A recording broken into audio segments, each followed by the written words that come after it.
It's very unnecessary for you to have to go spend $100, $200, $300, $400 for something if you learn how to achieve the same look with less.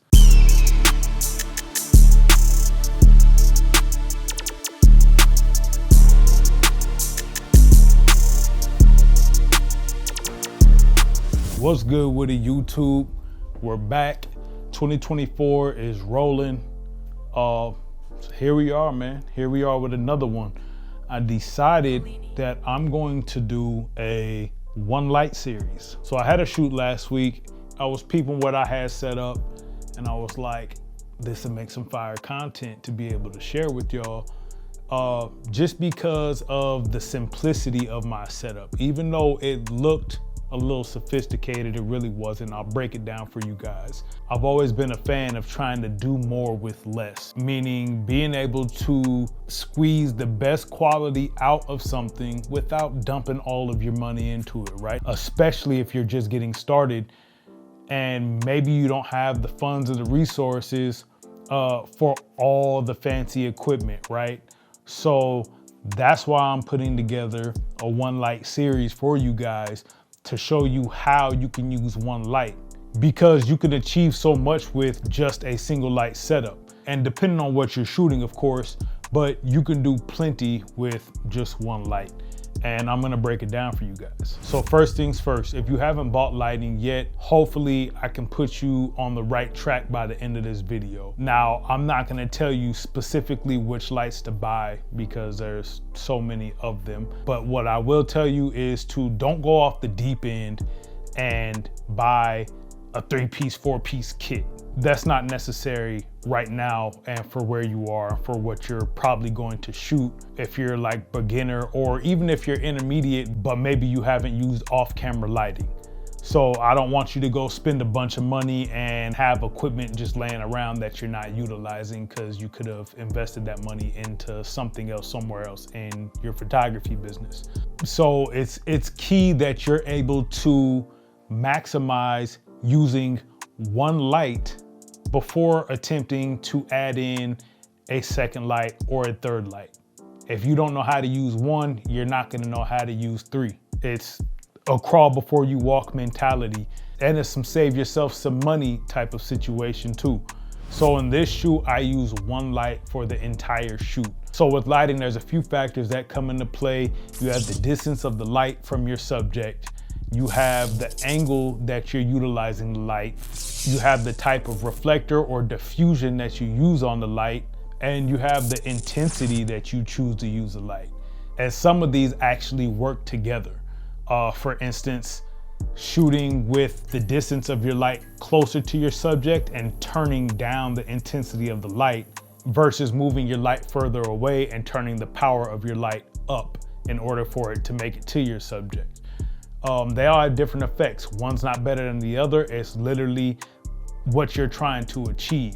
But again, this is why I say learning how to use your one light first before adding in multiple lights is important. Side note, you're also going to want to learn how to read light.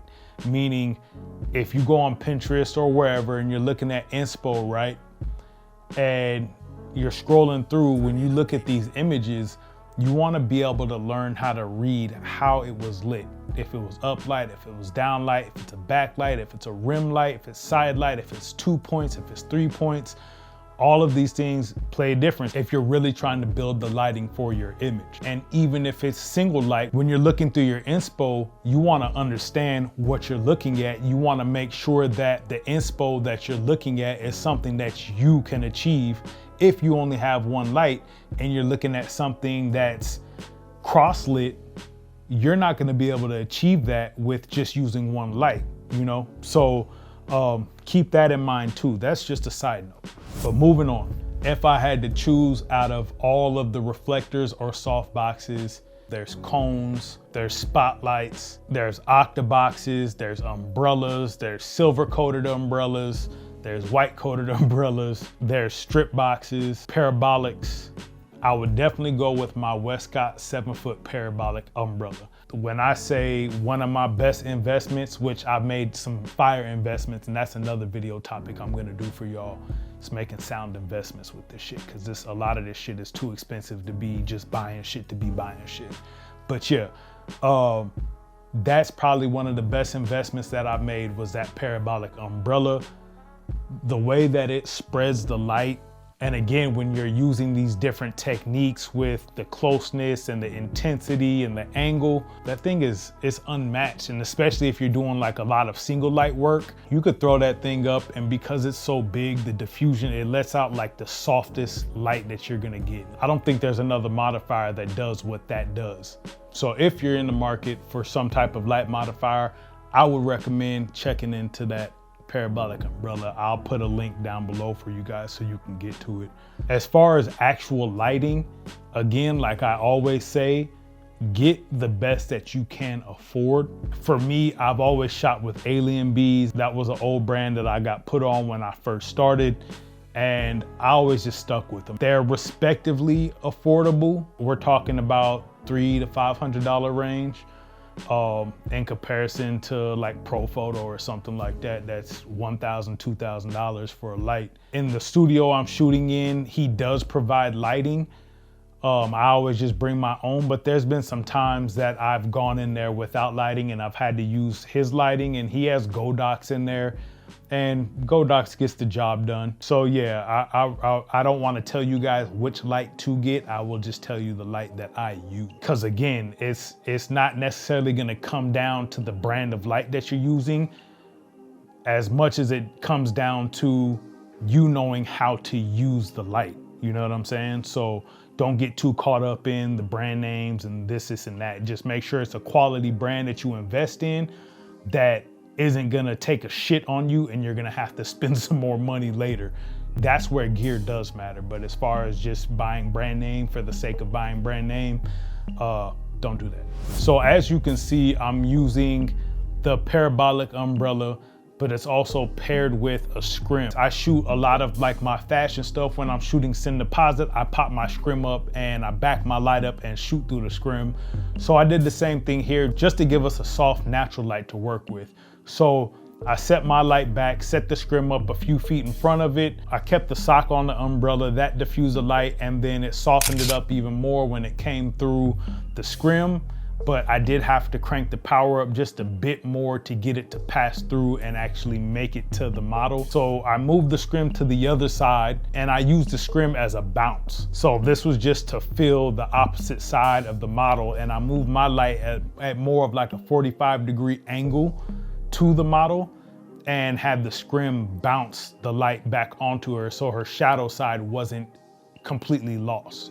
And that was just because I wanted a little bit more of a dramatic setting for that look. And I kind of tried to change the look every time we changed her look. And then that's also to show you guys the different ways of using one light. Now, you don't need that scrim. I could have done this whole shoot without the scrim. In the same exact setup, I could have kept that light at the same distance and just did everything without the scrim, and the photos would have still came out great. So it was really just a preference thing. I don't want you guys to think that you have to have this scrim in there. For me, it gets me the images that I want. But again, for starting out, don't do that. It's not necessary. Just if you're gonna buy some stuff, get the light, get the modifier. So then we worked into some headshots.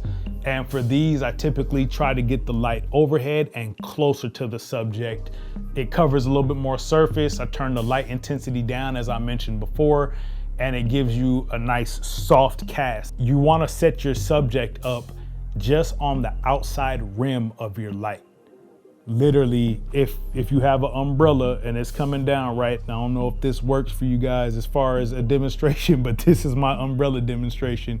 If this is the edge of your light here, you want your subject sitting just at the edge. Why? Because the light is gonna shower softly down right there. If you put them closer, you're gonna get more of the hot spot of the light onto your subject. You just wanna cast the soft light on them, which is gonna come from the bounce inside the umbrella, and it's just gonna wash over their face. So there's a lot of different ways you can utilize one light and achieve multiple looks. So with the headshots, because I'm so close and I'm casting down, you'll tend to get some shadow that's gonna come from under the features of the face. So you'll get them under your eyebrows, under the nose, under the lip, under the chin, because your light source is coming from above, right?